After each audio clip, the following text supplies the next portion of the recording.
Hello. And welcome To My Favorite Murder. That is Georgia Hardstark. Karen Kilgariff. And added a new cast of characters this week. Here's the newest one. Her name is Blossom. Karen got another dog. Come up here, come up here, come up here. She doesn't really listen when I tell her to do stuff. Well, she's new around here. She's one day new. Oh my God. It's very exciting. Frank needed a friend. Yes. And so I went ahead and got him one. she's pretty great. Is it so exciting to have like a new, like little personality around the house? It really is. What it is like Frank and I were kind of in our routine. Yeah. And a lot of the routine had to do with Frank coming in and laying on the couch in the other room. So I was taking that kind of personally and being like, why don't you want to be right next to me? Like whatever.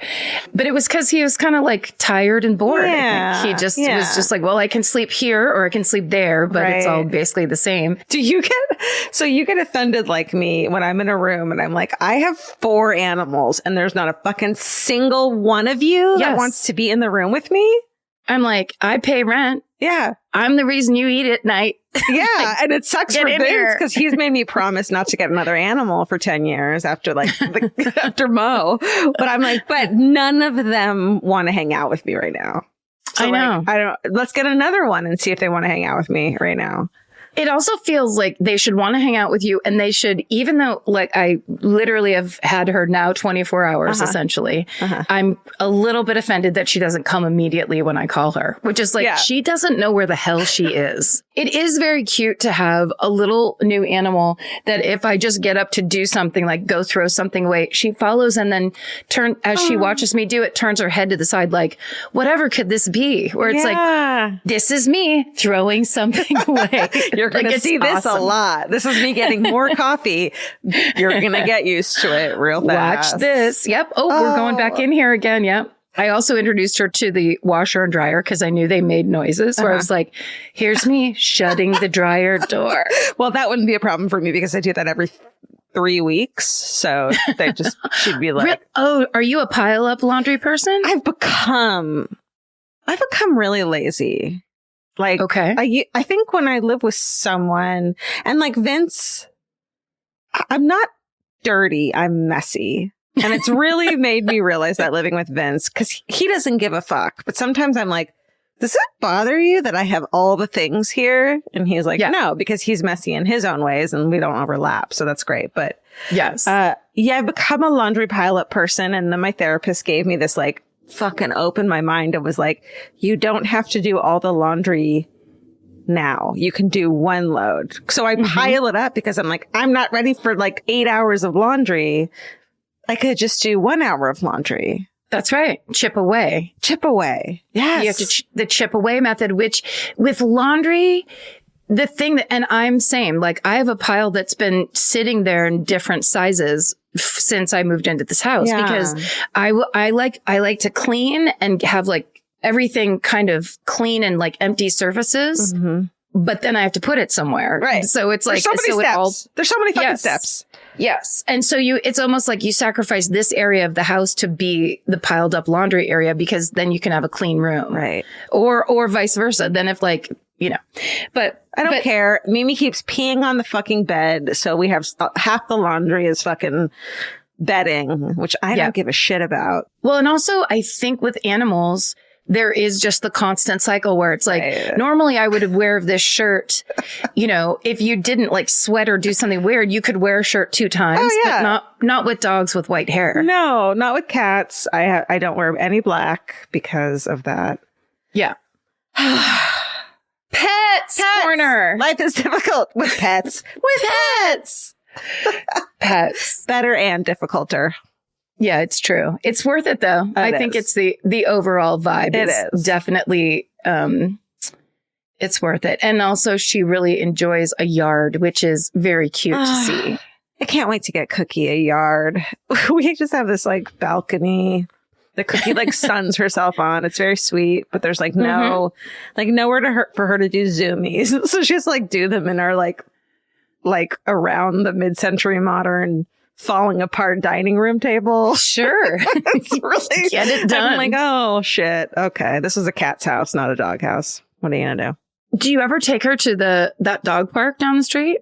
Yeah, but it's disgusting. It's just like, it's pee dirt. It's dirt that has been peed on multiple times. And then people who are like,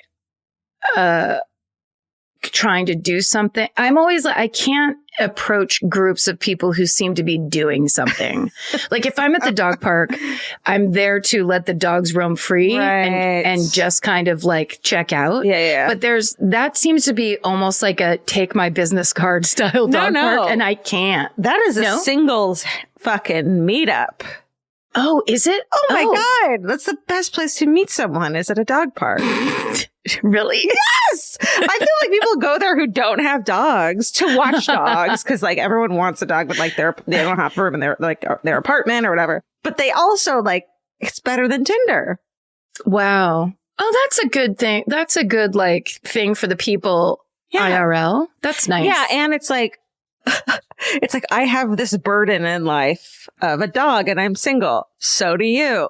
And look at our dogs are playing. Let's fucking meet up again. It's like meant to be. It is. Let the dogs decide your relationships. Yeah. And I feel like it's a great place for people who don't drink to meet up, to meet people who like daytime dates are the fucking worst thing in the world. Everyone knows that. Yeah. So then you just meet someone at the fucking dog park. Yeah, that's really good. That's funny because when I used to, I would have to take George every morning and I would go to the illegal Hollywood sign dog park. Right. And I didn't talk to anybody. I'm sure people didn't like me because there were definitely social groups that I would just I would buzz by and not stop. But it just reminded me of the time that I was there because I would go at 6 a.m. just so she would get it done and I wouldn't have to deal with anything. Yeah. And one time I was standing there by myself and I look up and there was just a guy in a ninja costume fucking doing shit with a sword. I'm sure I told you that story. And I was just standing there like, so you're so antisocial that you're going to be beheaded at the dog park. Oh, there she is. You fool. So you hit on him and now you guys are married. Now you That was my first husband. And the reason I've never met him is because when I come over, he's just a ninja. He's a ninja. He's always up on the ceiling. He's really shy, but he's so nice. Look at her. She does a kind of I love this. It's almost like she's a Jane Austen character. Yeah. Her body is very long, but she's a small dog. She looks like Cookie in the way that they could be cast in an Annie as production as the street urchin's dog. She's got that Cookie spot. I love to chew on a boot. You know what I'm an old-fashioned dog. I'm old-fashioned. Here's a boot. I chew on it, and I'm real loyal. Sip, sip of the sarsaparilla. I think they actually also size-wise might be a good dog party partners because she's totally down for playing and was basically has been doing to Frank for the last day what Cookie did to Frank when she came over that day, which is just please. Frank was just what? Every time Cookie would circle him, he was like, what is happening right now? I know. Yeah, she'd be good. It almost made me feel like Frank had not spent a lot of time with actual puppies. That dog is little. Yeah. Where he was like, is this a gopher? Except Cookie. Except we made her fat on accident because we misread the dog food and we're feeding her twice as much as she was supposed to. So 4 meals a day, basically. And we took her to the vet and they're like, and Vince is very protective over her of fat shaming. Yeah, that's kind. Yeah. Well, speaking of ninjas, which makes me think of which you said about swords. Mm-hmm. Which leads me naturally to my Game of Thrones updates. Please. This is the only update I have because I haven't been watching that much. Sam from fucking The Night's Watch. Yeah. Is in Marry Me with J-Lo and fucking That's right. Owen Wilson. Wait a second. Did you see it? Yeah. Yes. Yes. At the movie theater? Did you go to the movie? No. It's on TV. It's on the television somewhere. Oh, okay. Karen, I cried. I had been drinking, but I cried at the end of it. It was cute. We watched it to hate watch, and I fucking loved it. Here's the thing. I believe in J-Lo. Oh, of course. Across the board. Yeah. Because that trailer for that movie has been on a bunch lately. Yeah. And my dad was here visiting, and every time it would come on, he'd go, I hate that guy. His nose moves when he talks. I'm like, Dad, you only need to say it once. You only need to yell it once. Yeah. Yeah. But I think the whole setup, trailers are cut terribly. Oh my God. Yeah. Trailers are cut for people who don't understand what anything is, that they're like, oh my God. Oh, she does speak. I heard that. I heard you. Speaks. Oh, she loves you already. She's a goodie. She's a good one. She's white, you guys, with some is it orange spots? She's white with orange ears, and then she has one classic, almost like central casting dog spot on the side of her that's also that kind of orangey color. And then one eye is black, the skin around the eye is black, and the other one it's pink, so it kind of looks like she's winking at you. Hey, girl. And she's a happy lady. And she's a friend of the family. And also the ears go up and down separately. She and Cookie might be long lost cousins. Yeah. I think separated by street many. Dog. Yeah. There's you can tell there's a little chihuahua in here. Yeah, there's a little, there's lots of family members in there. Anyway, J-Lo. I was just going to say, I'm down. I will completely watch a rom-com. I really enjoy it. It is what it's supposed to be. You know what I mean? Delivers on that. It has some shitty Rotten Tomatoes fucking score because people don't understand that you're just supposed to watch a rom-com. It doesn't need to be more than that. And it's two great actors, and it's really cute, and a bunch of fucking friend of the family, Michelle Buteau, of course. Shines. Are you serious? Yes. Is she in it? Yeah, Shit, Silverman. I have to watch it now. Sarah Silverman too. It's it's shiny and cute. You know what I mean? Everybody. Yeah, oh yeah. That's great. You know what? That casting, what you just named right there, Sarah Silverman and Michelle Buteau, that means whoever made that movie knows what they're doing in terms of comedy. They made 90s rom-coms, and they're doing it again. How did Sam from The Night's Watch do? He was he came on, and I was like, I know that. Oh my, he's in a suit. So that was threw me off, and was all cleaned up and shit, and not in pelts from fucking wildebeest and shit. But he's a sweetheart. He's the manager, the bumbling manager who's so cute and sweet. Oh, I gotta watch it now. Also, he has a great face. A darling face. Yeah. He's darling. His darling face. And a great actor, I think. Yeah, he was great. It was, I can't believe I'm halfway through, I texted girlfriends and was like, okay, everyone watch this. I'm crying. It's cute. Yeah, give into it. Also, it's that kind of thing. It's we were talked about it before. It's what we need right now is what we need. And we can't do anything about it. I do hate songs that are made up for movies when they're this is J-Lo. It's not J-Lo, obviously. This is her hit. But I actually didn't, they're catchy still, but they're not they're not hits, but they're they are what they're supposed to be. Yes. It's not clearly a song written by a writer who thinks they're trying to be witty or something. Yeah. Skeleton sword fighting, songs made up to be singer songs in movies. Can't handle either of those, but it still worked. What's the skeleton sword fighting? That's the thing I don't like in Game of Thrones. I'm just saying things that I can't get past sometimes. Skeleton. You were just doing a comprehensive list. Here's things.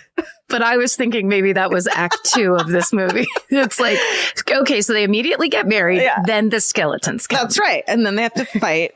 Didn't they show this in the terrible trailer? I thought that it was a different trailer. Well, I was going to tell you about, there is a Netflix series that our producer, Hannah Crichton, texted me 2 weeks ago, I think. And said, have you seen The Puppet Master? It's on Netflix. And I said, no. And she said, you drop whatever you're doing, watch the first episode right now, and then text me back. And I was like, okay. And I think it's one of those Netflix that's only either 3 or 4 episodes. Oh, yeah. So it's limited series on Netflix. And it is the story of this con man who was in England and or Ireland, in the UK, maybe we say, in the 80s, 90s, I feel like. And it's the craziest, like it's next level con man people that go in and take over someone's life and suddenly they give all their money to this person and they disappear and they're separated from their family. Yeah. This reminds me that I watched Sweet Bobby. Is it the kind of similar or listen to the podcast Sweet Bobby? Is it similarly like it's so next level of evilness. Like Sweet Bobby is fascinating and also like what the hell and everybody wants to know more and details. Yeah. Or at least I do, I should say. But this guy is like a supercharged con man, according to this, let's say allegedly, and according to this Netflix documentary. Right? But you have to watch it. Okay. Like it's just Puppet Master? Staggering. The Puppet Master. Okay. Like Metallica. Is that Metallica? I don't know. The Puppet Master, the horror movie, you mean? No, isn't that Steven? Who's wearing a Chris Gaines shirt today, by the way. Steven is Puppet doesn't Master. Give a fuck. Yes, it's Master of Puppets. Master of Puppets. Thank you. Yeah. So I listened to Sweet Bobby. Yeah. I think we should ask people to send in hometown or like for their hometowns catfishing stories that they experienced, because I feel like in early AOL, all of us got fucking catfish by like, I'm into Modest Mouse too. Sure. And it's like, no, you're a fucking 48-year-old creeper. Yep. Yeah, but that's a great idea. It was hard to listen to. Then we should pitch it to MTV and we should call it Catfish. Karen with the ideas coming in. Right? Strong. Pitches, IPs, television plays. That's what podcasting, that's the point of it. But you're right. I love that idea because probably everybody has at least one minorly creepy experience. Yeah. Whether it's creepy or like someone trying to get their money. Like I know that's, or like the grandma's money. That's like a normal thing for sure. Yeah. And remember that thing that was going around where it was like, some, say the electric company would call up and get a grandma. They're like, you need to pay your bill or everything's going to get turned off. But we need you to pay it in gift cards and read us wasn't that? Or was it? Go buy gift iTunes cards and gift cards or something. The number on the, yes. Dude. Yes, it's a confusing, leave grandmas alone. I mean, they need that money to give us $5 bills and our birthday cards. All right. I have an Instagram to suggest that I found that someone suggested to me that I just loved so much. I posted a photo from San Francisco eating the yellow Oreos and having a whiskey and yellow Oreos in bed, watching fucking, 2020 or whatever. And someone was like, you need to follow this Instagram. And it's called The Eating Bed. And the caption is photos from the queen size napkin, AKA the eating bed. And this dude just posts, people send him. And this reminds me of us on tour so much when we'd at the end of the night, we'd go to our respective hotel rooms, we'd order room service, we'd both put on fucking Forensic Files, and we'd send each other a photo of our chicken wing fucking Caesar salad situation. And it's just photos of fucking food on sheets, white sheets. They tag whatever, it's people submit them and they tag whatever restaurant it is. And it's just different, but funny captions. This person must be a comedian. The Eating Bed. That's genius. It just made me so happy. You know what's really funny? And I doing that on the road, and that's such hotel room behavior of anything goes. Also, where are you supposed to go? Sit at that weird two-top that's in the corner. Sticky. I'm not doing that. The sticky weird two-top. Yeah. No, I'm not going to go sit at a table for one in my own hotel room. Can I please just do what I want? Right. But I never think to do that. I never think to do it at home. And it was right after I came home from Christmas or, that trip. There was one day where whatever happened, it was I had to do 5 things in a row. And then I ended up just I was I just need to lay down. It was what I think I also was scared I had COVID or because I was God, I'm just fucking exhausted, to the bone. And then I remember I should order dinner now because there's going to be a delay and whatever. And then it dawned on me. I can just stay here. I can get up, go to the door and bring it back in here because I never think to do that. No. Not to say that I am not gross and eat a bunch of crazy shit. Not above it. But it's just never. Not above it. But the bed it really is kind of the beyond. The term queen size napkin really fucking hit me in a deep, deep place. Like Vince and I will take a towel and lay it out. And then in every photo, it's like they're clearly traveling, which means you order all the McDonald's options. Right. And which means sometimes they forget to give you chopsticks with your ramen, so you have to use 2 coffee stirrers. Like everything is in there. Or like you can tell it was like, okay, late night, I got my entire meal from Walgreens. And here's cheese and charcuterie, but it's Walgreens. It made me so fucking happy. I remember near the end of that tour when it was like, not to blame you, but you were the one that was doing it because you're married to him, where you'd be like, Vince, you cannot let us order mac and cheese. Like you would yell it at him like it was somehow his responsibility, where it's like, there's no way if I went, Vince, I'm getting mac and cheese, he wouldn't be like, sounds good. You told me not to. Also, Vince is an enabler. Like we're super fucking, what's the word when you're really intertwangled? Codependent? We're really codependent. So he'll be like, okay, you said not to get it, but I ordered it because I know you love it and I just want you to be happy. You know what I mean? He won't fucking live. If I say don't do it, he'll double down and do both and do it. He wants you to be happy. I know. Yeah. And he wants you to be happy. And he also doesn't want to tell you not to eat things because he's not a fucking.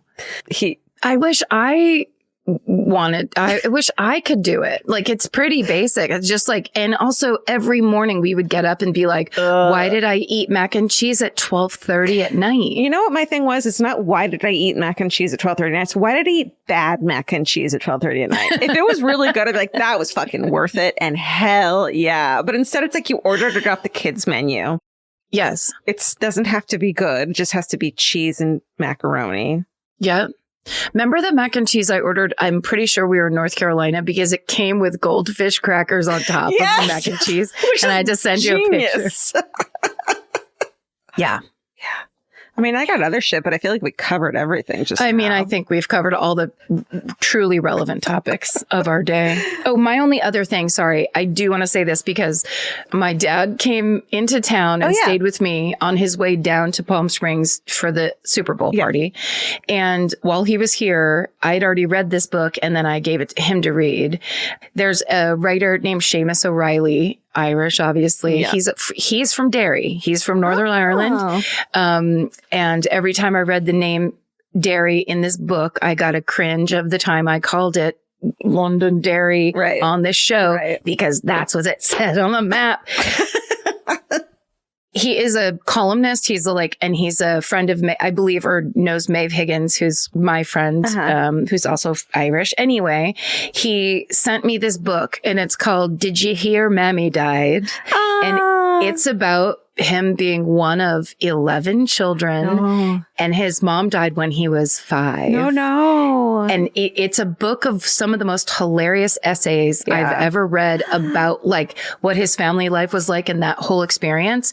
And the writing is so good and so funny that I gave it to my dad and I was like, you're gonna die. And it was like, he finished it in like 2 days. Oh my God. So it's got 2 thumbs up from the Kilgariffs.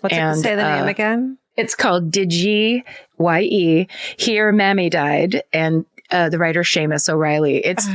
If you're looking for like, it's a memoir, so they're essays, but it's just really about a certain very specific experience. It's just like, and it flows along and it's laugh out loud hilarious. Oh my God. Maybe I'll get it for Vince.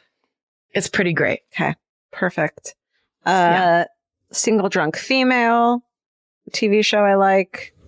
Who's in that? It's like kind of a, young people, so I don't really know that many people. Sophia Black D'Elia. She was on like Gossip Girl. I don't fucking know. But you know who is in it that I recognize because she's older is Ali Sheedy, plays the mom. And you're holy shit. Oh, yeah. But then this chick, Lily Mae Harrington, who's the best friend, who has a strong Boston accent and plays fake drunk beautifully. And you know how much I appreciate a fake drunk turn.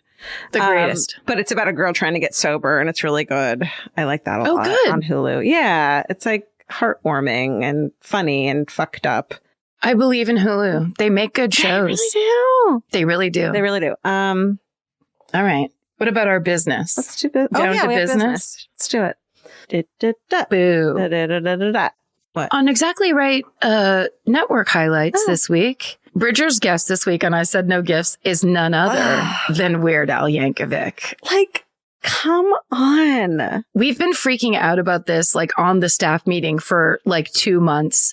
It's the booking of a lifetime. Everyone is so thrilled. And also it's to celebrate Bridger's 100th episode, which is kind of mind-boggling that he already has 100 episodes done. Amazing. And it was the Apple Podcast Spotlight pick of the month. Of the month. So congratulations. Bridger, you killed it. Heck Great job. You're a dear. You know, of course, hats off to Weird Al Yankovic for all of your hard work and dedication. Yeah. On Parent Footprint, hosted by my cousin, Dr. Dan. That's right. Insulting to call a doctor your cousin. Like, it kind of... No, it's a fact. It is a fact. He chats with pediatrician Dr. Ken Ginsberg, who's a specialist in the ever so complicated teen and parent communication field, which, wow, how does that happen? Prove it, Ken. Let's get your daughter in here right now. As my dad always says, you've succeeded as a parent if your adult children still want to talk to you. Yeah. Oh, yes, Marty. That is true. Yeah. That is a very good point. I'd love it if Dr. Dan started the interview by saying, prove it, Ken. Oh, and to wrap it up, we have hello and welcome mats for your front door. Yeah. Over at the My Favorite Murder store. I believe it's myfavoritemurder.com. You've got it. That's right? The one. .org? .biz. .ca? No. That reminds me, speaking of podcasts, so last week we had an incredible crossover episode with none other than Phoebe Judge from Criminal. Telling us a story, which was like epic, but people kept thinking that it was you doing a voice. I love it. People kept thinking, like, when in the very beginning, that epic, like, when we introduce ourselves and then she goes, and I'm Phoebe Judge. Like, people thought you were fucking with us. I love it. It's such a compliment that I would, first of all, like, adhere to a bit for that long. Yeah. And also be that good, because my version of Phoebe Judge is very much a caricature and not. Yeah. And when she actually said it, when we recorded that episode, like, I got chills because Phoebe Judge is truly the shit. And I think it feels like people who listen to this podcast, when they saw that post, they went crazy. Yeah. They were super stoked about her, actually. And it was the most delightful conversation. Oh my God. She's truly such a cool person. Yeah, shocking to no one. She's rad and a professional, but also says the word mother. That the little what's it called? Easter egg at the end where it sounds like Karen is making a fake saying motherfucker. That's Phoebe Judge. It is not Karen doing a fake motherfucker. Phoebe Judge says motherfucker. Please listen. That episode was so. I feel very like proud of us for putting that, like, for doing that. It feels very like a really cool, like a cool thing that we got to do in our careers with someone we really admire. So. We genuinely admire. Yeah. And also it was Phoebe Judge's idea to say, hey, there's all these stories that on Criminal me and Lauren Spohr can't produce because, like, there's no one's living or whatever. Yeah. That whole idea of her with the file of, like, the stories that need to be told. Yeah. And that she wants to tell them to us. It's like, hell yes, girl, anytime. Yeah. So cool. Yeah. It was really exciting. Yeah. So thank you, Phoebe. Thank you. Thank you. Thank you. Thank you. And good night. She played ball. And she said motherfucker, which, like, she did at the beginning of the episode. And I was like, oh, this is going to be fine. Yeah, exactly. It was motherfuck, right? That's her. Motherfuck. It's like almost a verb. As opposed to a noun. Okay. All right. You're first. I am. Okay. So I talked about this, and I can't remember now if it was in a mini-sode or a regular episode. Mm-hmm. And I told a very shortened version of it because it was a story that I was told when I attended Charles Nelson Riley's one-man show in 2001 at the Toluca Lake Falcon Theater, which is still there, still in business. Charles Nelson Riley, who has since passed, R.I.P. to a real one, did a one-man show that my friend Scott King and I went to, and it was amazing. But in it, he told this story of he was from Connecticut. He grew up there. And when he was 13 years old, he went to the Ringling Brothers and Barnum and Bailey Circus, but his mother had told him not to go, and they kind of snuck out anyway.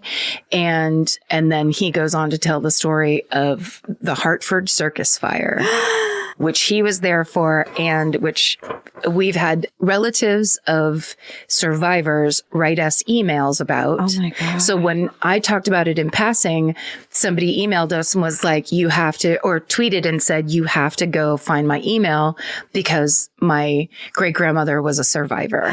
So I am officially now going to tell you the story of the Hartford circus fire. Oy vey. It's heavy duty. Okay. So let's see. There's an official website about the Hartford circus fire. It's circusfire1944.com. So there's a lot of information taken from there, from the Wikipedia page. There's an Associated Press article. There's an article in the Paris Review by a writer named William Browning called Tears of a Clown. And of course, Charles Nelson Riley's Wikipedia page. Please bookmark that for yourself. And then there's an article from the New York Times archive. There's an article from the Hartford Courant by a writer named Tom Condon called Hartford Circus Fire Day of Panic Heroes. There was a story about it on NPR's Morning Edition. And Brendan Reimitz wrote an article for Chem History about it. So those are all the sources. All right. So it's July 6, 1944, and we're in Hartford, Connecticut, and the circus has come to town. The Ringling Brothers and Barnum and Bailey Circus, they're in their second day of performances, and the afternoon matinee on this day, July 6th, had sold somewhere between 6,000 and 8,000 tickets. Holy shit. Which I didn't even think at all it was that big. For one big top, right? Yeah. I would think like 400. Right? The maximum capacity of the big top was 9,000. Too many people. And yeah, right? It's so many people. Yeah. And it was a 3-ring circus. Yeah. This is old school. You know, it's the 40s. It's the oldest of old school's circuses. Yeah. So at 2:23, 8 minutes late from the scheduled start time of 2:15, the ringmaster, Fred Miranda, steps to the center ring and welcomes the crowd. And then, of course, a tiny clown car enters and 20 or so clowns spill out of it to the delight of all who are familiar with how cars actually work. There's simply too many clowns to fit in this one tiny car. Amazing. So next up is the Big Cat display. It's featuring lions and tigers performing stunts. They're in cages, but they're, out in the ring. And then it's time for one of the show's most popular acts, the family of trapeze artists called the Great Walendas.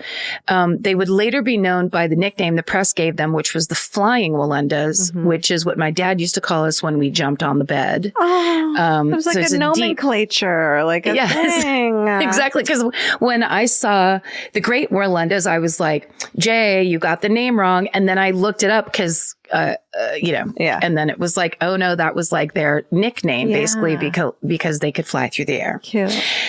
Okay. So the Great Walendas start their dangerous and spectacular high wire stunts. It's now about 2:40 in the afternoon.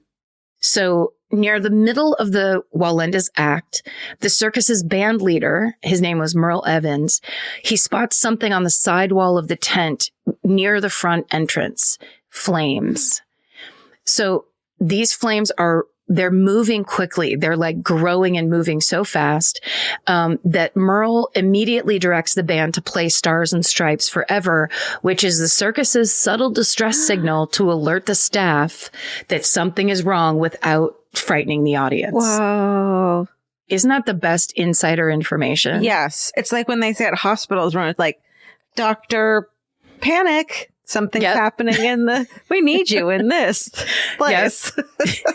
What if that was the code at hospitals where some of the smartest people work, and they're like, I don't know, calm Dr. Panic. Dr. Panic, nothing crazy is happening, but we'll just need you over in the ICU now. Dr. Freakout, please report to level 4. Dr. Freakout. So they're playing Stars and Stripes Forever, but by this time, several members of the audience have already spotted the flames. Some start yelling fire. Yeah. So Ringmaster Fred Brandis gets back on the mic. He tries to tell everybody to stay calm and to exit in an orderly fashion. Yeah, fucking right. 8,000 people. Yeah, right.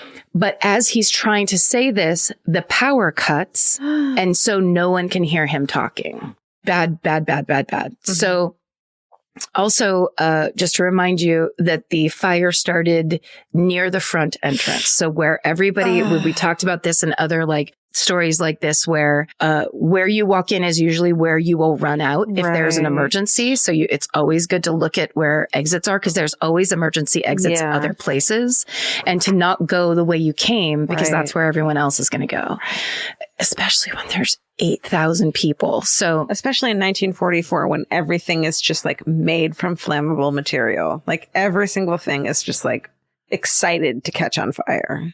And everyone from 7 to 77 is a smoker, 2 packs a day men's. And this is the circus. I actually say this later, but it's the circus where everything on the ground is straw. Right. It's a tinderbox. Yeah. And then there's another detail that's a little bit mind blowing that I'll tell you after. Okay. So 3 minutes later, a fire alarm starts blaring, which alerts the local fire department that there's an emergency on the circus grounds. Mm-hmm. But the flames climb up the sides of the tent at an incredible speed.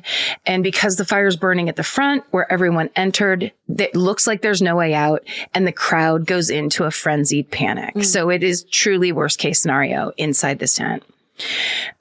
So real quick, I'm going to break from that and give you the history of circuses. Hey. Just to change it up a little bit. Take a deep breath. Right? Okay, so originally a British phenomenon, big top circuses began touring America around 1871. And the most popular ones at the time were Barnum and Bailey Circus, which was founded by P.T. Barnum and James Anthony Bailey.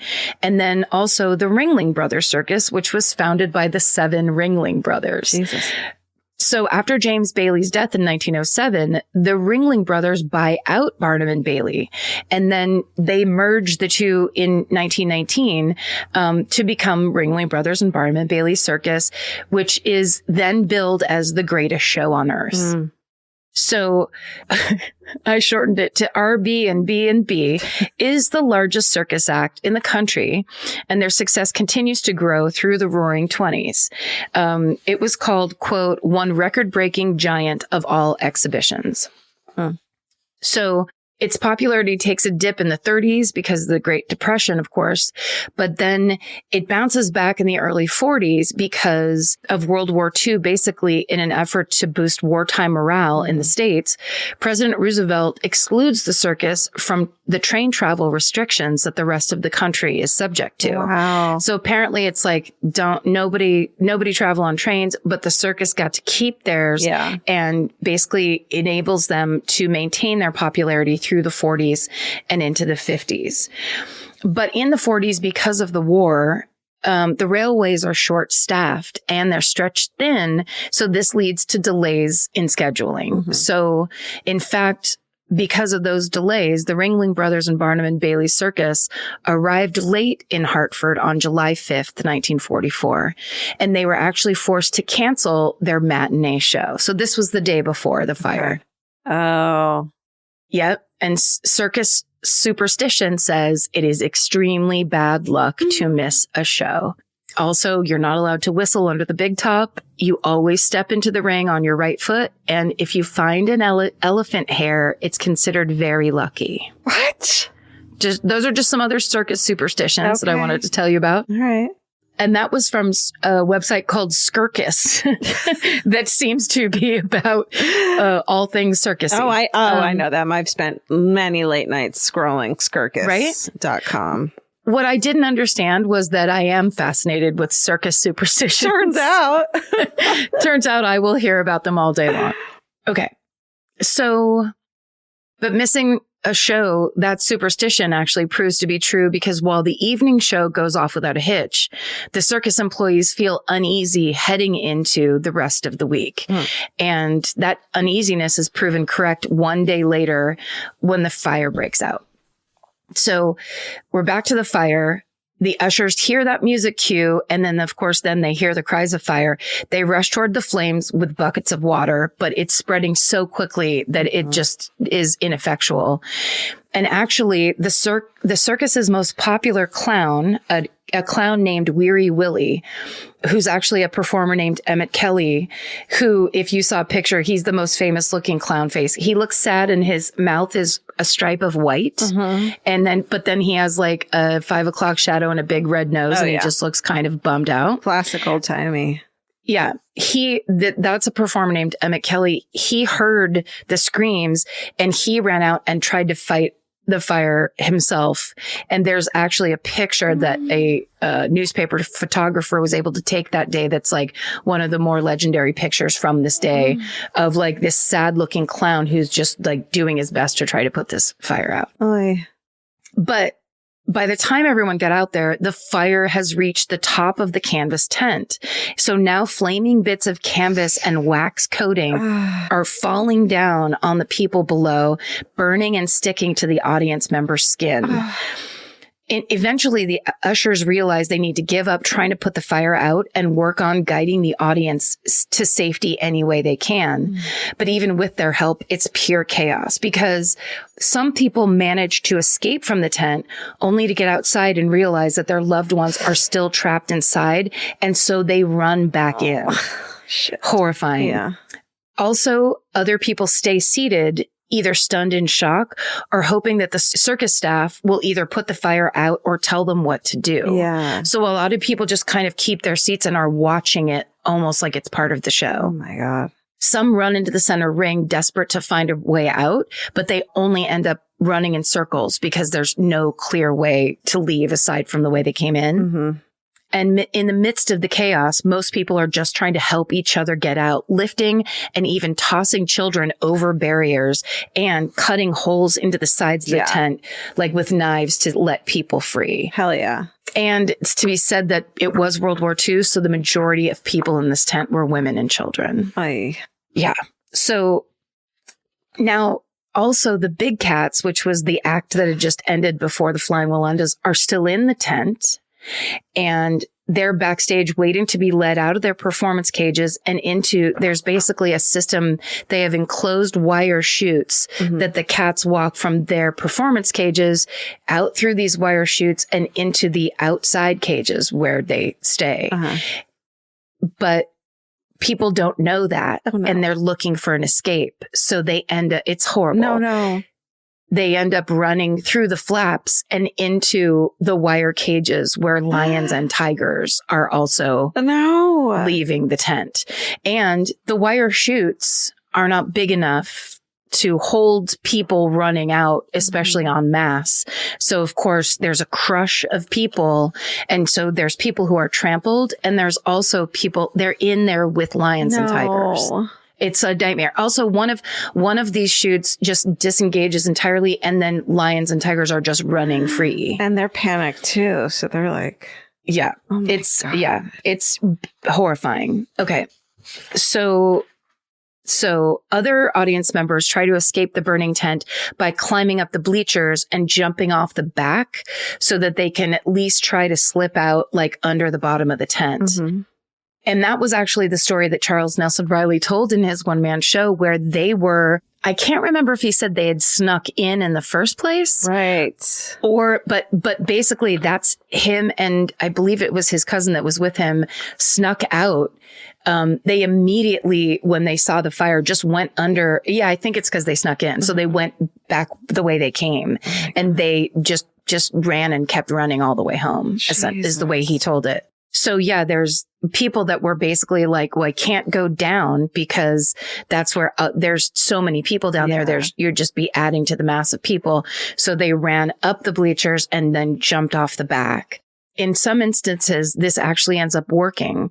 For 11-year-old Maureen Creakian, who later remembers that she was, quote, sitting up in the bleachers and jumped down. I was 3/4 of the way up. You jumped down and it was all straw underneath. There was a young man, a kid, and he had a pocket knife and he slit the tent, took my arm and pulled me out. So it was kind of like just another kid, like people just doing whatever they could to help other people survive. For others, jumping from the top of the bleachers only leads to injuries and in some cases death. So it's just people panicking and doing whatever they can.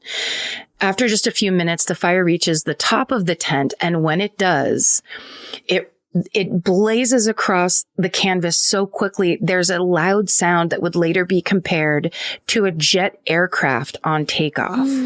The support poles inside the tent start to weaken and buckle as more flaming canvas falls from above. One boy, 6-year-old Jack Mahar, he was 6 years old at the time. He remembers his dad carrying him into the fire toward the entrance and away from the rest of the panicked mob. He says, quote, as my dad ran toward the main entrance, the big poles that held up the tent were starting to sway back and forth. He stopped to see which way they were going to fall, and then he made a decision as to which side to run past the poles.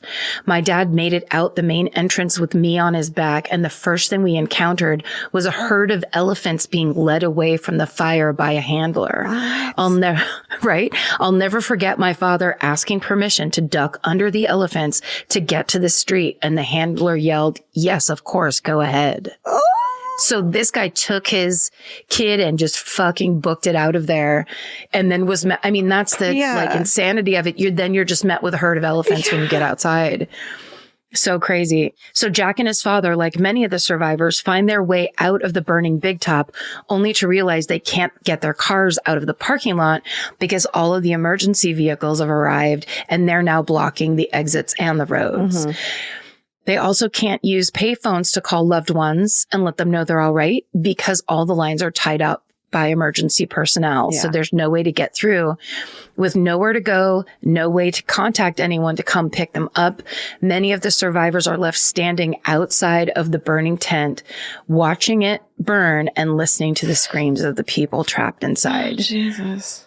It's horrifying. One survivor, Carol Tillman Parrish, says, quote, until this day, I can smell the stench of human flesh. Horrifying.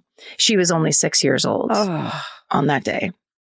Okay, so here is the email from listeners Elise and Claire. So they wrote in, our Nana, Catriona, was 10 years old in 1944 when her mother took her and her cousin to the Ringling Brothers Circus in Hartford, Connecticut. They were sitting near the orchestra and enjoying the greatest show on earth when a fire broke out under the Big Top tent. She remembered looking around and seeing a sea of people stampeding toward the tent exit. When she stood up to follow the panicked crowd, my great Nana, who was also named Catriona, told her and her cousin to sit down and wait. Nana then saw a line of fire moving across the other side of the tent toward them. They waited a bit for the crowd to move, and then they walked to the end of the bleachers, jumped down where the lions came out, and walked to the back of the tent. So basically, she did that thing, which is you go away from the crush and the crowd and find an exit in a different direction, but toward lions. I mean, like it's the worst kind of chaos. Okay. They ran across a field and sat under some bushes until Great Nana deemed the situation safe enough to leave. The other two, Catriona's and Nana's cousin, had to travel to another town to call my great-grandfather to let him know that they were all right because close-by phone lines were completely tied up by first responders. After dropping the kids off at home, Great Nana, who was a Red Cross aide, returned to the scene to help the victims of either the fire or the stampede. Oh my God. And then it says, talk about remaining calm and going where you can be most helpful. I've always admired the strong get shit done quality of most of the women in my family. Nana went on to become a nurse and volunteer with many organizations, including the Burlington, Connecticut Fire Department. Wow. So that's an, slightly more uplifting survivor story of like, holy shit. And the idea that woman went back after what she saw and experienced, because it was the same as all those, you know what I mean? It's like, it was the same as all those other people. And she was like, I have to go there and help. Yeah. It's incredible. Okay, so by 2:50 p.m., the fire has completely consumed the big top tent. So it's like 20 minutes, essentially. Yeah, I was going to say how long. Oh, my God. Yeah, because remember, they started late. They were supposed to start at 2:15. They started almost like 2:30. Yeah. Or so, yeah. Wow. So basically, that was when the roof collapsed onto center ring and trapped the remaining people inside. So by 2:50... the whole thing came down. Holy shit. Every nurse, doctor, and first responder in the area comes out to help. They set up triage in the parking lot and in the fields surrounding the fire to treat burns, broken bones, and other injuries while the fire department works diligently to put the fire out. And when everything is said and done, around 700 people are injured and at least 168 people are dead. Oh my God. Yeah. Wow. Considering it's 8,000 people though, it's not surprising. Yeah. Okay. So investigators get to work trying to identify as many of the bodies as they can, but of course, them being burned victims makes it really difficult. They're able to identify most of the victims, but there are a handful that can't be identified. And one of them is a little girl who becomes one of the most notable and well-known victims because they end up calling her, I don't love this name. I don't like saying it. Little Miss 1565, which was her number assignment from the morgue. Hey. But I think it was done lovingly. They end up putting this picture in the newspaper, trying to identify her, trying to see if there's family somewhere that, she's missing. Yeah. But that's the only way. Yeah. They don't know how to identify her. Her face is actually intact. And so it's a recognizable face. And that's why they end up putting it in the paper. Oh my God. First statewide and then nationwide, hoping that somebody would be able to come forward and identify her. No one does. And they end up burying her in the Northwood Cemetery in Hartford, Connecticut. Wow. So investigators soon learned why the fire spread so rapidly. In an effort to waterproof the canvas of the tent, the canvas had been coated in a combination of paraffin wax and gasoline.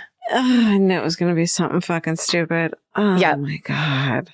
To make it waterproof. So which basically was like, they put a candle on the entire fucking thing. Yes. A candle that had a center of gasoline. Oh I mean, my God. Horrifying. And also, this was another thing Charles Nelson Riley talked about in his one-man show, where it was like, it wasn't just coated like, sponge painted or whatever.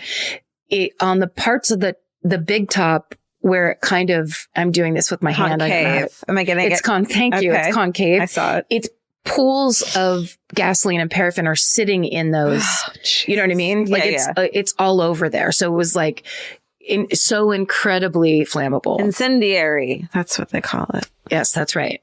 Although effective with waterproofing, which is like, is this your biggest concern in July? Yeah. But I guess it was. Oh. So investigators examine the wreckage. They try their best to pinpoint how the fire started, aside from why it spread so quickly. Yeah. But their best guess is someone must have flicked a cigarette at or near the tent. Sure. But because of the size and the scope of the fire, there are lots of Hartford citizens that believe that the fire was the work of an arsonist. And with no hard evidence suggesting that these suspicions might be true, the investigation is left inconclusive. Yeah. So then in 1950, so this is 6 years later, a 22-year-old man by the name of Robert Dale C.G. is arrested for arson in, you will not believe this, none other than our Squad Gourd's hometown of Circleville, Ohio. Oh, shit. Right? So C.G. is accused of setting 25 to 30 fires in Portland, Maine. Oh my God. So he's a true arsonist, firebug, among other violent crimes. So he signs a confession while in police custody stating that he is the one who set the Hartford circus fire. And he talks about having a vision where a Native American riding a flaming horse comes to him and tells him to start setting fires. And then after he has this vision, he blacks out. And when he comes to, the circus is on fire. Records indicate that CG, who was 16 years old at the time, was working as a roustabout, which I think we talked about that term. It's an old-fashioned word for a temporary laborer for the Ringling Brothers and Barnum and Bailey Circus from June 30th, 1944 to July 13th, 1944. Oh, so he actually could have done it. Yeah. He worked for them in exactly that time frame. But there's no hard evidence that puts him in Hartford at the time of the fire. There's no travel records. There's no eyewitness accounts, which would make sense if you're on the circus train, that you could just kind of be on it and no one's, Is there a check-in? I don't think so. And there's also no direct evidence that links him to proving that he could have lit the fire, like, say, burned skin, burned clothing, nothing like that. Right. On top of that, Connecticut officials are, quote, denied access to statements made by the youth, end quote, because he's being held in a psychiatric hospital for observation. Robert C.G. gets a 44-year prison sentence for the arson charges filed against him in Maine, but he's never formally charged for the Hartford circus fire. And he actually, shortly after he's sentenced, he recants his confession to the Hartford circus fire. I just don't think that he's even necessary in it. You know what I mean? Like, you don't need from a cigarette. Is all a mirror, a watch that's like pointed at that. Yeah. It feels like any little thing. So basically that kind of line of questioning of could it be an arsonist and them looking into it and whatever didn't really pan out. And that was also 6 years later. The day after the fire, the 5 top Ringling Brothers and Barnum and Bailey circus executives are arrested on circus grounds, and they're all charged with involuntary manslaughter. Damn. So it's the vice president, the general manager, the circus executive, the chief electrician, and the chief wagon man are all arrested. So essentially, and I think this was before the litigation type of culture that we live in now, this is kind of how they used to do it, where the case ended up getting these cases of involuntary manslaughter, they get settled out of court because the circus then agrees to take full financial responsibility for the disaster. The amount agreed upon between the city of Hartford and the Ringling Brothers and Barnum and Bailey Circus is roughly $5 million to be paid out to both the city and 600 of the victims, including families of those who died that day and some of the most severely injured survivors. This payout would equal about $73.8 million today. Wow. And the circus ends up forfeiting all of their profits for the next 10 years in order to pay that settlement. Wow. Yeah. Which I don't know the details of how all of that got settled, obviously, but it seems to me to be a pretty decent thing. Yeah. I mean, but it's such a huge, horrible disaster. Yeah. It makes sense that they would hold people accountable. Yeah. Okay, so decades later, in 1982, Hartford Fire Lieutenant and history buff Rick Davey learns about the Hartford fire, and he sees the photograph of the little girl that was not identified, and he's haunted by the image. So he sets out to investigate the fire and to try to discover her identity. Oh my God. So after running countless burn tests and examining existing evidence, Davey concludes that the fire could not have been started by a cigarette, and he presents an arson theory to the FBI. And the FBI agrees about his point about the cigarette, which I think is really interesting. It's like it couldn't have happened in that way. Wow. And maybe it's just like one cigarette, couldn't have made like all of it go up at the same time or whatever. So the FBI agrees about the cigarette, but, quote, refuses to comment on the arson theory. So maybe there's something in there that they couldn't comment on. Even still, it prompts a new interview with the man who recanted his confession to starting the fire, Robert C.G. And in 1991, C.G. says, "I can't talk to anyone about that. It's happened too long ago. I don't want to. I've been tested enough and they ruined my life. I didn't set the fire. I was had." So we don't know what that means. He denied setting the Hartford circus fire his whole life and passed away in 1997. The true cause of the Hartford circus fire remains a mystery to this day. Wow. But after 9 years of investigating, Lieutenant Rick Davey is finally able to put a name to the face of the unidentified girl. Oh. 8-year-old Eleanor Cook was at the circus that day with her mother Mildred and her brothers Donald, who was 9, and Edward, who was 8. When the fire started, 9-year-old Donald was separated from the family, and he managed to slip out underneath one of the sides of the tent. Mildred then made it out with Edward, but the 6-year-old had such serious injuries that he died a day later. Oh my God. And as we know, Eleanor never made it outside of the tent. Investigators worked with Eleanor's family in the wake of the tragedy to try and help locate and identify Eleanor's body. So this is from the other side of them trying to find their lost daughter and lost sister. But the one time they were called in to see the body in question, that body did not look like Eleanor to them. Oh. And years later, they believe they may have accidentally been shown the wrong body. Oh God. Because there were so many children there, the odds that could have happened, also that it was like such a disaster to a level that I'm sure most people, they didn't have anything set up to do things properly. Right. So, and on top of that, how do you identify like burn victims? It's really tough. And you've just been through an insanely traumatic event.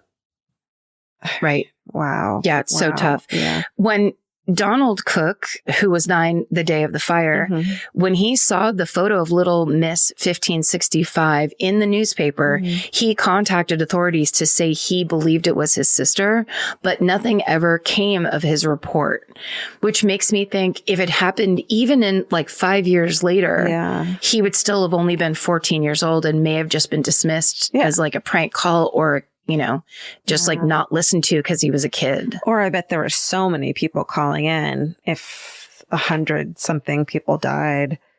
And the list just was, the whole thing was probably overwhelming for the police force there. Absolutely. And for whoever they had set up, like day of, they have, I'm sure, tons of volunteers, but it's like long after when it's that horrible job of identifying bodies. It's just, and also I wonder, Mildred Cook lost 2 of her children in that fire. So I wonder if like she wasn't there to be, it's like she's not there to find the child because her whole, she's devastated. Yeah. It's just, it makes me very sad to think about that. Like a little kid thinking he needs to take care of it. Totally.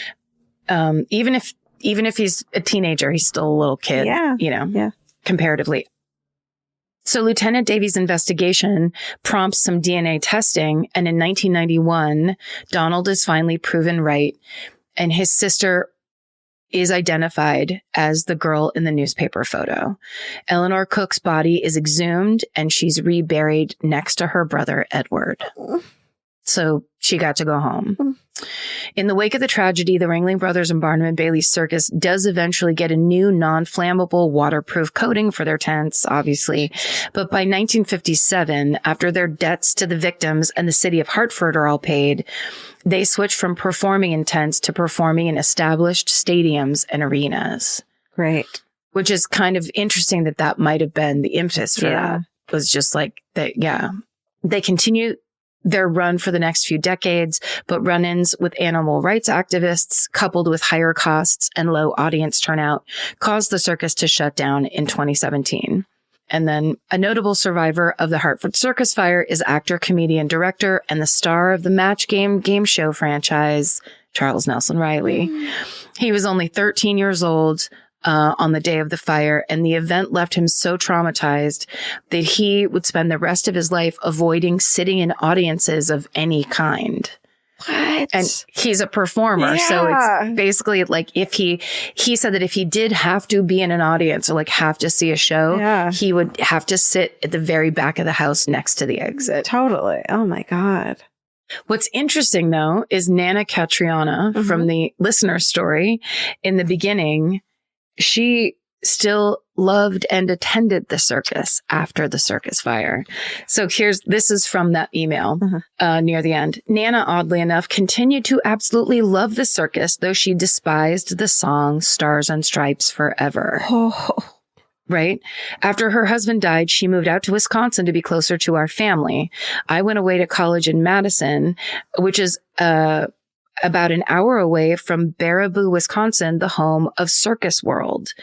You see, Circus World is not only a lovely museum, but it has its own little big top tent where they put on different shows throughout their season. They have elephants, clowns, contortionists, and trapeze artists. Wow. So I took Nana to the museum, and after being totally enamored with the show, she walked right up to the ringleader as we were exiting and told him her story. As soon as she said, "I am a survivor of the Hartford circus fire," the ringleader's eyes lit up and he ushered her to the side so that he and the museum staff could get her firsthand account of the event. The ringleader had actually been researching this fire and thus began a relationship that delighted Nana until the end of her life. Oh, that's amazing. Yeah, I have chills. Right? I will always cherish the memory of seeing her light up and share her story of my family's calm in the face of panic. After all, it is because of great Nana's calculated response that my family is here today. And that's listeners Elise and Claire, which is hilarious because clearly, like, Claire wrote it and Elise is like, you better put my name on that. Right? Or vice versa. Elise wrote it. Yeah. And Claire's like, tack me on there. I'm part of this. I told you about the podcast. Yep, exactly. Exactly. Okay. That's such a lovely feel good, like, way to go, Nana. Totally. The Hartford Circus Fire Memorial Foundation is established in 2002 to honor the victims and preserve the legacy of this historic tragedy. On July 6, 2004, it was the 60-year anniversary of the fire, and a memorial was built on the exact site of the fire, and a bronze plaque listing every one of the recorded victims' names stands in the middle of that site, right where the circus's center ring once stood. Wow. And that is the horrible story of the Hartford circus fire. Dude. Right? Heavy. Great job. Thank you. It's like, it's kind of like it's the reason all the kind of rules and regulations that we have today. It's like the 40s, like before all that, when it was like, I'm going to just go over here by this tiger cage and smoke a cigarette really quick. And let me pour some gasoline on a place where 9,000 people congregate real quick and smoke cigarettes freely. Yeah. Goodbye. Oh my God. Disaster stories are so hard, but like, I feel like in so many of them, regulations come out that save so many people's lives. So, right. Then it's kind of like, what good is going to come out of this because something needs to. And, you know, that's part of it. And then also people telling that story where it's like, okay, so in those moments, as scary as it is, to take 5 seconds and actually orient yourself to where you are and don't go where everyone else is going. Right. Because this is how many stories like this have we told where it immediately made me think of those women that were on the ferry in Greece, and the ferry hit a rock and started sinking, and then they saw a man that was like, come this way, everyone's going that way, you come over here, and they lived. Okay. Yeah. Oof. All right, well, mine sucks too. Is it bad news? It's bad news too. Okay, I'm into it. I'm going to tell you the stories of the disappearances of Ashley Pond and Miranda Gaddis and the private investigator who fought to solve their disappearances. And this is a story I knew about, and like there's video footage that's really interesting from, it's the early 2000s. I've seen it on all kinds of, the shows we watch. But then it wasn't until recently when I found out about this private investigator and what she went through to get this solved that I was like, oh, this is fascinating. But it is also a really tragic, horrible story. Okay. The sources used in today's episode are an NBC News article by none other than Keith Morrison. A Paradise Post article by Valerie Lum, a ThoughtCo article by Charles Montaldo, a CBS News article by Brian Dox, a Portland Tribune article by Jim Redden, ABC News staff article, Oregon Live article by Michael Bambersberger, a couple other news outlets, KVL and KATU. And then also there's a true crime YouTube called Gray Days TV that I watched. So we're in Oregon City, Oregon. It's a suburb located on the Willamette River. It's under 30 minutes from Portland, but the city is way more suburban than Portland. It's a safe, small town feel. When our story takes place in the early 2000s, there's only about 25,000 residents there. So small townish. And Oregon, beautiful, picturesque, of course. Yes. So on January 9th, 2002, a 12-year-old Oregon City girl named Ashley Pond is reported missing. Ashley was this darling girl. She was well-liked, friendly. She was smart. She was on the school dance team. And that day, she was running late for school. And she said goodbye to her mom around 8:15 in the morning and left her apartment at Newell Creek Village to start the 10-minute walk to the bus stop that would take her to her middle school, but she disappeared before making it onto the bus. Oh, every parent's nightmare. I know. So, of course, at first, many people, including law enforcement, think Ashley's a runaway. She's 12 years old, but she looks older than that. And you could tell she's starting to become a teenager. She's got the early 2000s choker and she's got the long hair. She looks cool, but she acts older probably because she's had to take responsibility for herself from a young age. Her mother drinks a lot, and neighbors had to call for child welfare checks to the apartment numerous times before, in her life. Yeah. A teacher of hers, Linda Verdon, who was a teacher at her elementary school, said in a 2004 interview with the Oregonian, quote, "She was one of the most badly abused kids I've ever seen." That's also just... That's saying something because teachers see some awful shit over the years. That's right. So that's awful. Yeah, this young girl, 12 years old, and she definitely had a hard life, but she was still a happy kid and well-liked and just trying hard. Yeah. So after having been missing for a week, Ashley's nowhere to be found. So investigators finally start treating Ashley's disappearance as an abduction. She hadn't taken anything with her, disappeared early in the morning. It was very odd. And they even call in the FBI. So right off the bat, investigators face a major setback in their investigation because there's too many suspects. Portland Tribune reporter Jim Redden later tells the NBC News that Ashley lived in an apartment complex that, quote, had a number of mentally ill people that would be placed there by the county. And there were, in fact, a lot of single mothers who attracted a lot of really bad boyfriends, end quote. In fact, there were more than 90 sex offenders living within a mile radius. Good God. Investigators also look They also look into Ashley's mother and her current boyfriend, and then they look into Ashley's biological father, which she hadn't found out was the man who she thought was her biological father when the parents divorced, realizes that he's not her biological father. So they track him down and she starts spending time with this father. The biological father? The biological father. So they find this guy. He had been convicted of kidnapping and sexually abusing 2 girls in 1995. And then he had been indicted on 40 counts of raping and sexually abusing Ashley over the course of several years. So she finds out who the real father is. He gets, custody of her on certain times and he abuses her. Good God. Yeah. So this poor girl. And just 5 months earlier, before she disappeared in September 2001, this fucking asshole had taken a sweetheart plea deal in which all but one of the charges against him, placed by his daughter, were dismissed.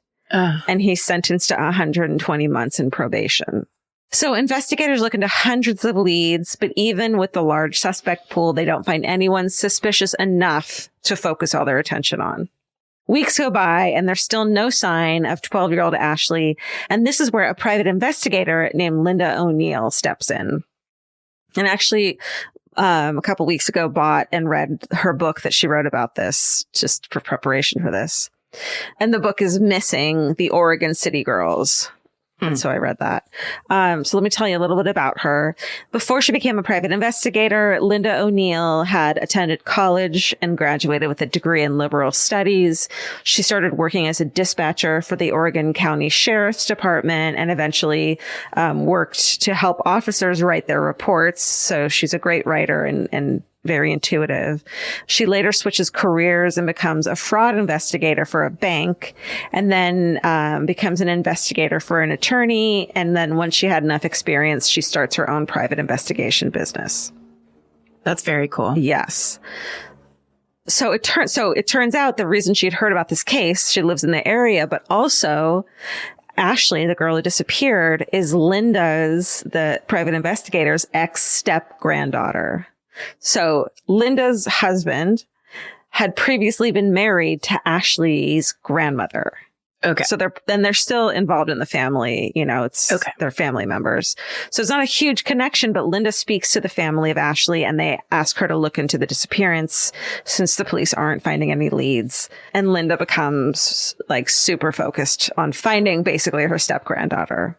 Yeah, absolutely. Ashley's disappearance makes national news, and the neighbors and some of Ashley's classmates are interviewed. You know, it's like this media frenzy. They come to the town. They interview anyone who knew Ashley, including one of her best friends, 13-year-old Miranda Gaddis. And they interview her, and it's broadcast on TV. Miranda tells a TV reporter, quote, "It's really hard to believe that happened to one of your friends. It's just really different and really sad." So Miranda lives in the same complex as Ashley, and they attend the same school. They're on the same dance team. They were close.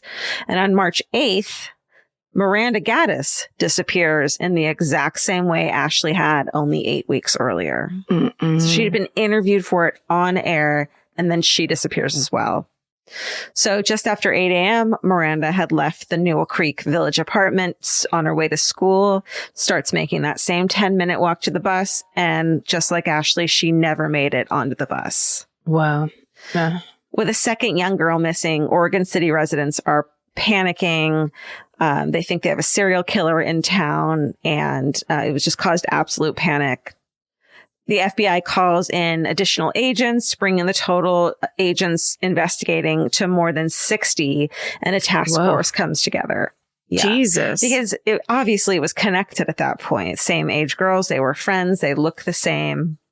They disappear in the same exact manner. Yeah, that is actually super creepy and panic inducing. Right. So meanwhile, Linda has been investigating the case in her off time, but she soon finds herself turning clients down so she can focus all of her time on Ashley and Miranda's disappearances. God, thank God for Linda O'Neill. I know. Linda speaks with Ashley and Miranda's family members to get a feel for the suspects.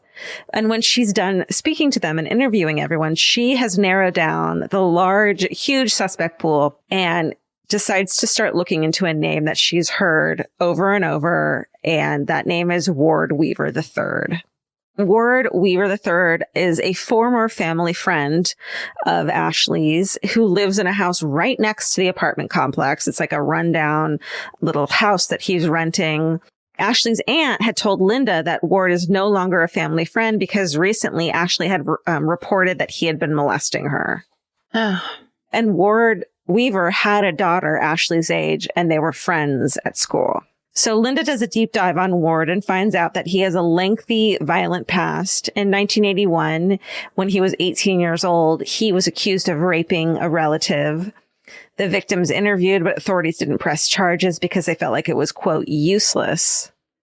And Ward goes and enlists in the Navy and is about to go to, and was about to go to boot camp soon anyway. So the authorities were like, you know, good riddance. He's gone. Let's not bother, essentially. That same year, Ward's father, Ward Weaver Jr., had picked up these hitchhikers and had murdered them, these young hitchhikers. This couple, he buried one of the bodies in his yard and had poured concrete over the top and built a deck to cover his tracks. When he was arrested, he had said that he had killed more than 20 hitchhikers while working as a truck driver. And he said he'd confessed to all the murders in exchange for life in prison instead of the death penalty.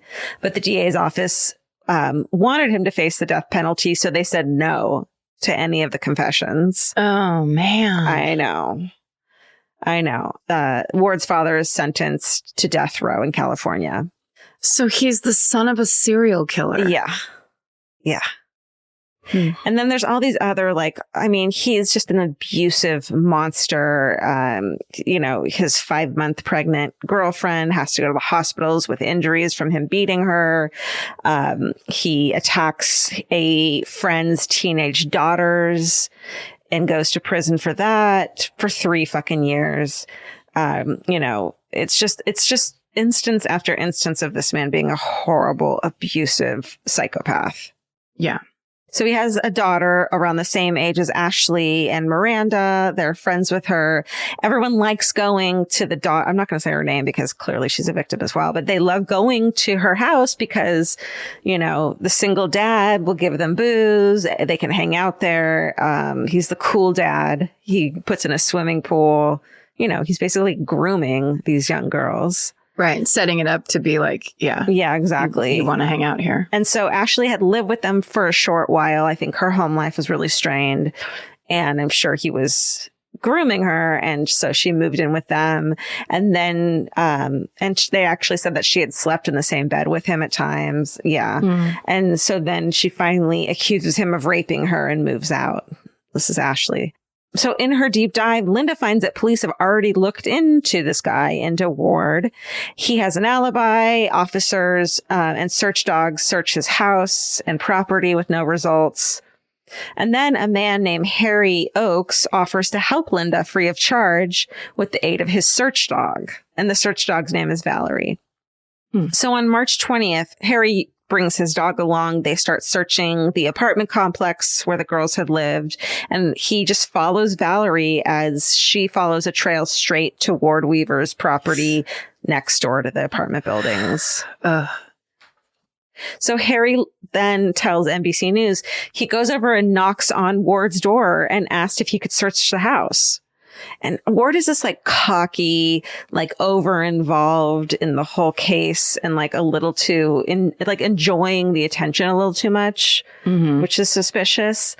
And Ward says, I've got nothing to hide, and lets Harry and Valerie go through the house.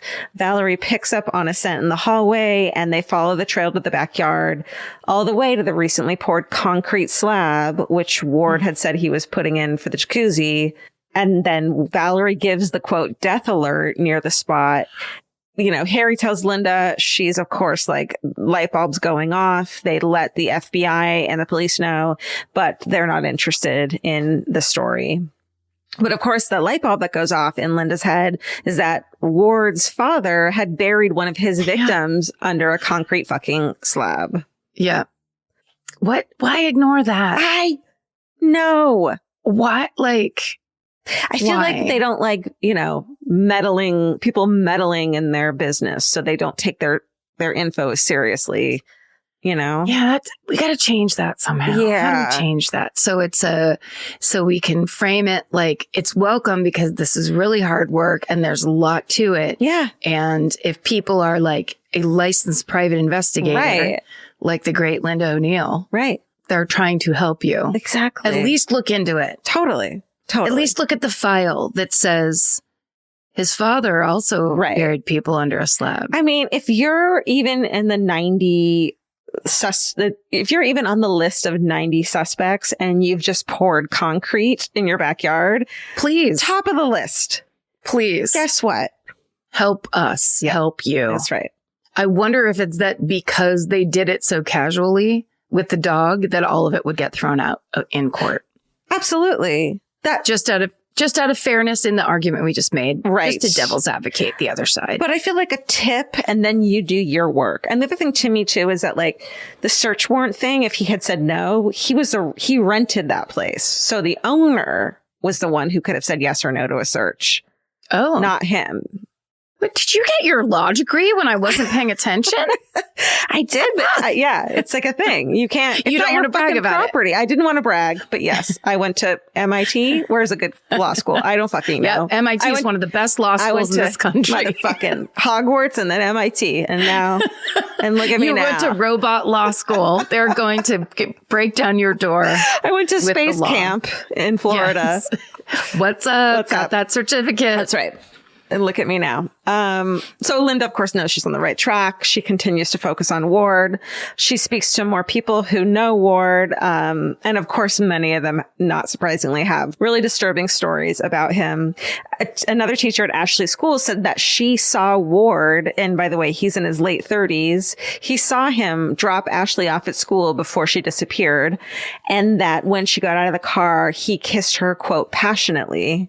She fucking reports the incident, as you do, and nothing at all came of it. And I think the report had gotten lost, quote, you know what I mean? Like, it's just, she fell through the cracks so heartbreakingly. And and multiple times. Yeah. So it had come out. Ashley had finally been speaking and saying, he raped me. He was molesting me. And all of her friends, including the daughter of Ward, turned on her and were like, you're making this up and you're making my dad look bad. And then Ward threatened Ashley. This was when she was pressing charges against her own father, who had been raping her. He said, stop spreading this, quote, rumor, or I'm going to testify against you in this trial and say you're a liar and you make stuff up. So, oh my God, this poor girl was just, you know, there was just nobody on her side. And it was so sad, except the people who were trying to be and got fucking ignored. Yeah. An ex-girlfriend of Ward actually comes forward and says that Ward was mad at Miranda Gaddis, the second girl to go missing, because she was telling girls in the neighborhood to stay away from Ward because he, quote, might molest them. So she was telling everyone, like, warning them away from, I'm sure she believed her friend Ashley. Yeah. And was spreading what I'm sure Ward called a rumor. Yeah. Linda reaches out to the FBI, gives them all the circumstantial evidence that she's compiled, but they tell her they don't need help from a private investigator. Who also has like a come on. Yeah, she's a personal connection to this case too. So she cares more than anyone. Also, if you haven't solved it, you still need help. That's Sorry. Right. Isn't that kind of just like, why not go with that basic? No one's saying you have to listen to every single person. Right. But if you don't know and you haven't solved it. Yeah. This is a professional. Hey.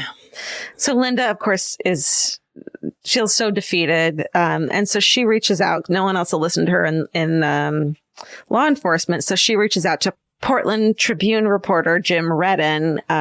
She catches Jim up on everything she knows. They form a plan where Jim shows up at Ward's house and asks if he'll do an interview. He says yes. And Jim says that, quote, he seemed like a very normal kind of guy. The more he talked, the more nervous he got. So Ward is like stoked to be on TV, and he's almost like flaunting that he's like, maybe that he's this bad guy. He says that he's the FBI's prime suspect, which isn't true. They don't have a prime suspect. So he's like making himself out. It's just this weird narcissistic attention seeking behavior. Yep. And it's the thing whether, and I know there's always discussion between psychopath and sociopath or whatever, but there is one of those two where they think they're smarter than everybody. Exactly. So they absolutely indulge in that love of fame and celebrity because they want it and they don't think they're going to get caught because of it. It's almost like they're taunting. Yeah. Yeah. It's like the people who show up to pass out flyers, but they're actually the murderer themselves. Right. Well, there's a little detail in this story that's not that, but similar, that is bone chilling. Okay. So hold on and I'll tell you. Okay. But first, so Linda at this point, like everyone thinks that he's not the guy. She starts questioning her sanity. And then Jim publishes the article about the things Linda has found. And it's the first time the media names Ward as a suspect. So he motherfucking named himself as a suspect before the media even had. Thank you, dude. You fucking idiot. He did it. Yeah. He did it. Other outlets pick up the story, and Ward seems to be enjoying the attention. He goes on national news and says that Ashley better be hiding out wherever she's found a place to live. Like, almost like she's making my life miserable, like assuming she ran away, suggesting she ran away, right? Good cover. Yeah. Good cover. Doing great. Really convincing. By early August, Ward says he's going to move to Mexico or Idaho because of all the crazy media attention. So he packs up all of his stuff and moves it out of the house. Okay. And then this is where things, I mean, this is just such a crazy story. Then on August 13th, he picks up his son Francis's 19-year-old girlfriend, takes her back home to his empty house on some premise. And she later tells Keith Morrison that, quote, all the way to his house, he wasn't acting different or anything. But when they get to the house, she said, quote, that's when he snapped. That's when I noticed a different face. Ugh. Ward throws her on the ground. He rapes her. He tries to smother her. She says that she recalls Ward looking possessed. Quote, it looked like Satan inside of him. But the second he stood up off of her, his face went back to normal. Ugh. And so this badass woman pushes him with her feet, pushes him back with both of her feet, and then runs out to the back of the house. She grabs a tarp, covers her naked body, and runs into the street and gets the attention of a motorist and goes to the police. Oh, my God. 19. And it's her boyfriend's dad. Like, she probably had, you know what I mean? She had no idea. So shocking and traumatizing. And totally. So Ward is promptly arrested and charged with rape and attempted murder. And I mean, the fact that this woman had the ability to escape is the reason that this motherfucker got caught. Mm. So, following his arrest, a 15-year-old girl comes forward to report that Ward had raped her in his house back in July, and she hadn't reported the crime at the time because she was so scared of him. Because it was like common, I think it was a rumor in town that he had killed these two girls, right? Yeah. So of course she's terrified of that as well. But now Linda's more hopeful than ever that authorities will take him seriously as a suspect for Ashley and Miranda's disappearances. But that's not what happens. They get a search warrant for Ward's place, but it's only for evidence linked to the rape of the girlfriend. At this point, the residents are now like, what the fuck's going on? They put the pieces together. They start asking the same questions as Linda, like, why isn't the FBI looking into Ward for these disappearances? And so people start showing up to Ward's house, protesting with picket signs, being like, what the fuck, you know? So finally, on August 23rd, 10 days after his arrest for the rape and attempted murder, authorities search Ward's backyard after Ward's son, Francis, the boyfriend of the girl who had been raped, tells police that his dad had confessed to him to killing Ashley and Miranda. Like, that's what it took, an actual, like, confession for them to finally take it seriously. Yeah, for real. So in a shed behind the house, authorities find a cardboard box for a microwave containing Miranda's remains. And the next day, under that concrete slab, investigators find Ashley's remain inside a steel barrel. So what you said about putting up, the killers putting up the missing flyers, they realized that in one of Ward's on-camera interviews with a reporter named Anna Song, he had, kept her there for so long. He had walked her around the property, and he had stood on the concrete slab while he's being interviewed by the reporter on camera and talked about the missing girls and them being friends with his daughter, standing on the fucking concrete slab where Ashley had been buried. Evil. Just evil. Yeah. I mean, how else do you describe a human being that is that craven and disgusting? It's just the narcissism of this person. It's unbelievable.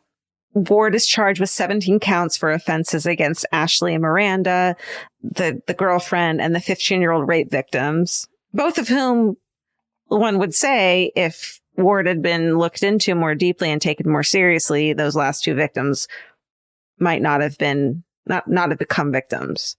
So it's, maybe there's a way to figure out how to accept information from outside sources in the prevention of immediate future victims. Right. Like, as opposed to us talking about ego or this or that, or, it's just, we're just commenting on stuff we don't understand. Right.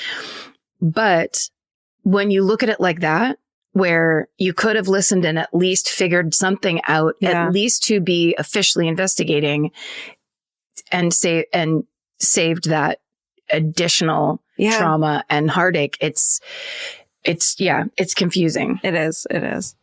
Obviously, we don't know all the details. We don't know what goes. We're not in law enforcement. Well, also, we've heard these stories, this is 6 years of these stories. Yeah.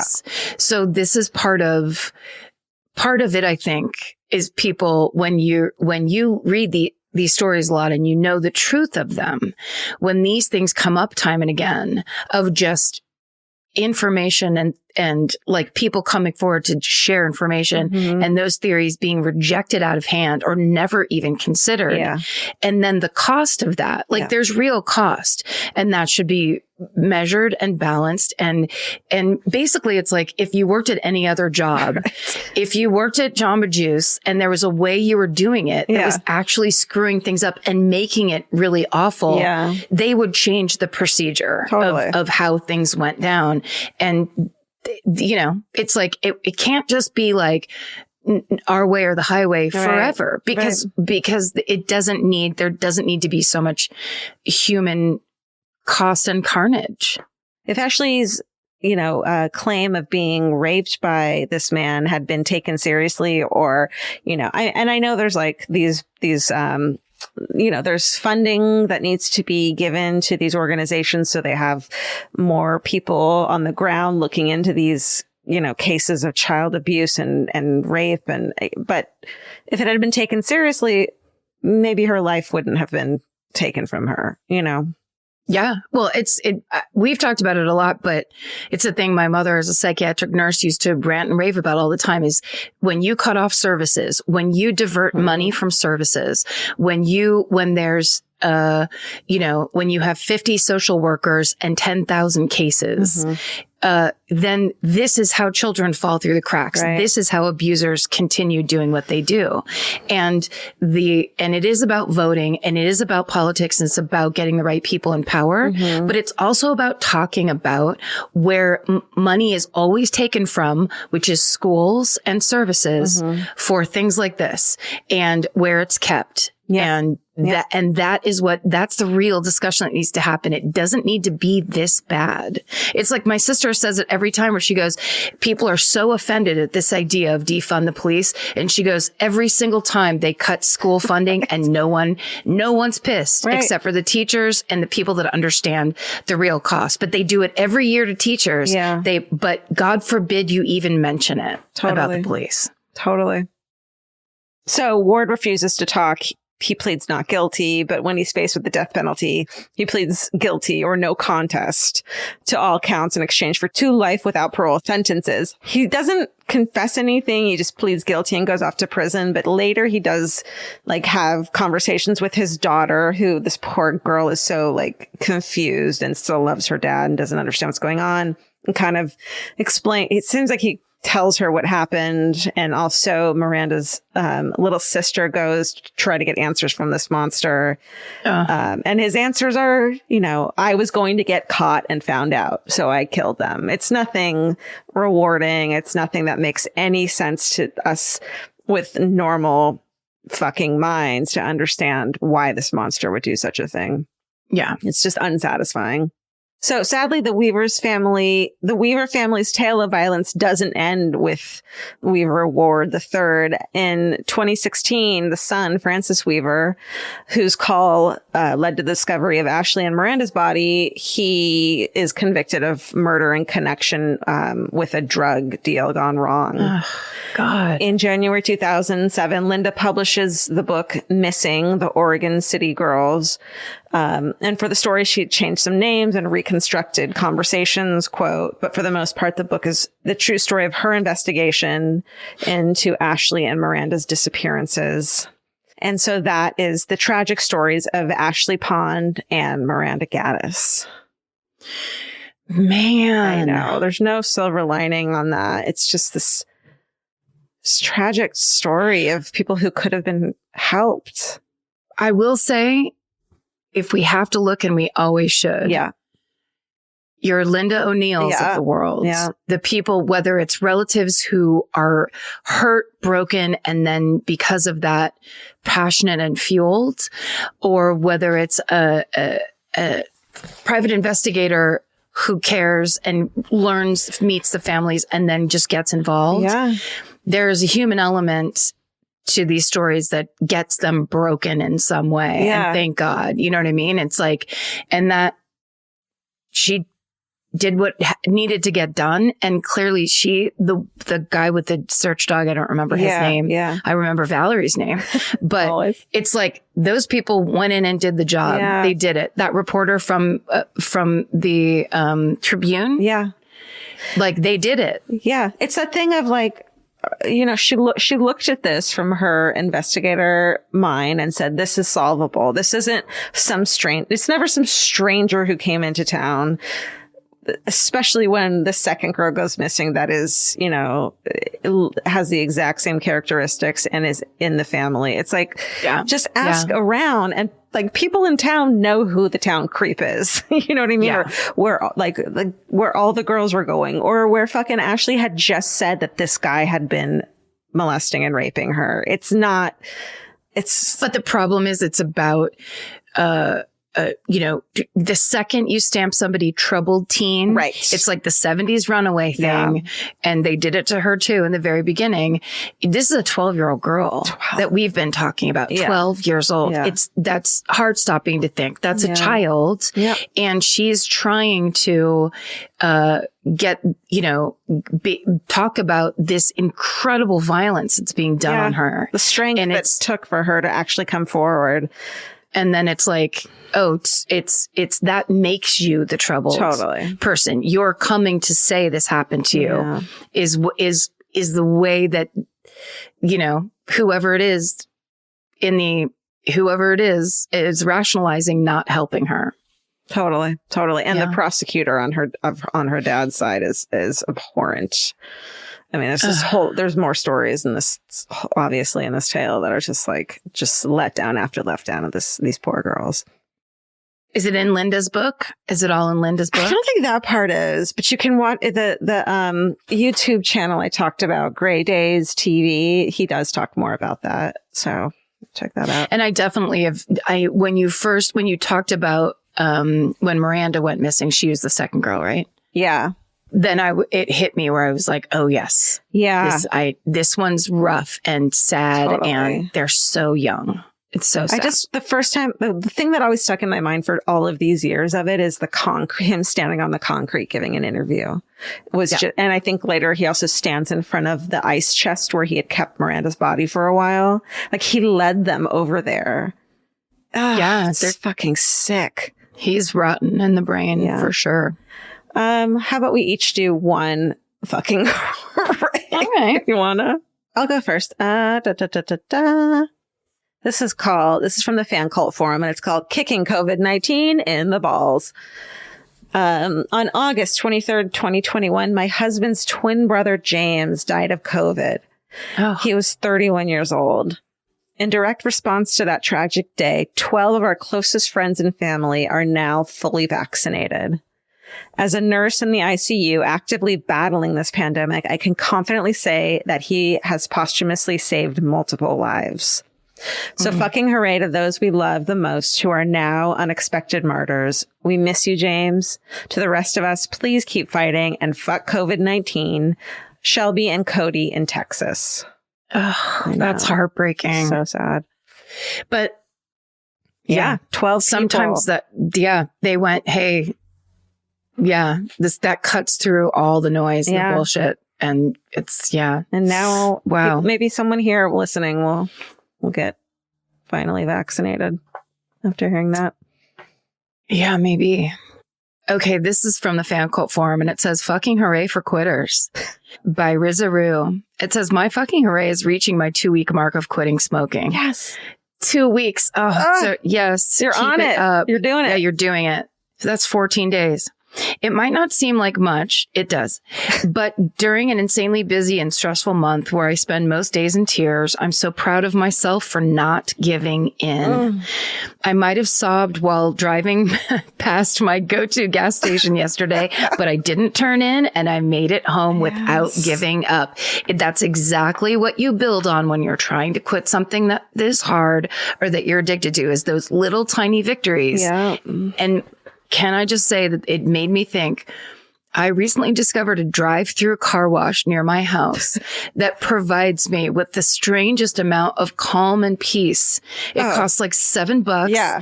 And you drive through it. It's so short. It's probably 20 feet long. The ones where you're like in the tunnel and like you can't hear anything and it's the rain and the color. Yes. Oh my God, I have one too. I love it. It's the best. Like, if you're trying to give something up and it's a thing like that where Rizaroo is trying to not just pull into the gas station, which is the habit you have to break. Yeah. Because you attach like emotions to that habit.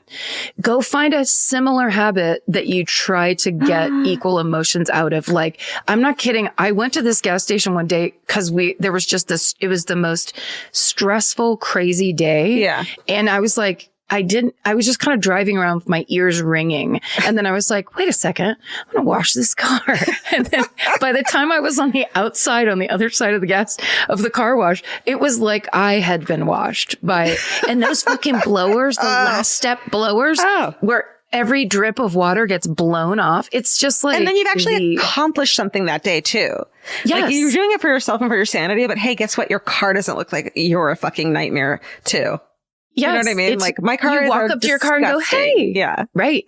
It's a real, just saying, if you're looking for alts for bad thing you're doing, you can get a little creative, because I literally thought of doing that because that was like a thing when we were little. There was a drive-through car wash in Petaluma my mom used to take us through. And I was like, ooh, that'll feel good right now. So I made the mistake of taking Cookie through one recently, and too scary. No, she like climbed onto my lap and was why are there monsters out? I was like, how do I jam on my gas and get out? Like, I'll break my car, but no, so sad. No, you can't. You're in they're moving you along in that weird locked thing. So weird. Oh my God. Also quitting smoking. That's so important. I keep saying to Vince, remember when I smoked? Like, during the pandemic, there was like a year of me smoking, and then I stopped, and I'm like, who the fuck was that? Yeah, you just needed to do something. Yeah, it's good to quit. You stop thinking about it after a while, for sure. Not that I was like addicted, but like, you stop thinking about it. Yeah, you get those, you just have to find substitutes. That's all. Totally. Absolutely. That's all I say as I lay down and eat like a fucking frozen Snickers on my couch, not finding a substitute for that at all. I have nothing but boxes of See's candy in my house right now, and it's really upsetting. Nuts and chews? All of them. Every kind? Every fucking kind. Because remember, we bought too many for Christmas for our employees. And so they were like, hey, we have too many. We're sending them to you. And they sent us like the boxes of them, and I don't fucking want them. I don't need them. Anyway, but they sure are there. They are there. Think about them sometimes. Gotta keep opening them. All right. Quality candy. Send us things. Not See's candy, but anything else. Yeah, if you need to send us anything, go ahead and use myfavoriteMurder@gmail.com and just let us know let us know about any kind of a catfishing experience you may have had. Yeah. I mean, that was way back at the beginning of the show. This is a 2-hour and 8-minute We did it again. We're back, baby. We're back. We're back and better than ever. That's right. So stay sexy. And don't get murdered. Goodbye. Goodbye. Elvis, do you want a cookie? This has been an Exactly Right production. Our producer is Hannah Kyle Crichton. Associate producer Alejandra Keck. Engineer and mixer, Steven Ray Morris. Researchers, Jay Elias and Haley Gray. Send us your hometowns and your fucking hoorays at myfavoritemurder@gmail.com. And follow the show on Instagram and Facebook at myfavoritemurder and Twitter at myfavemurder.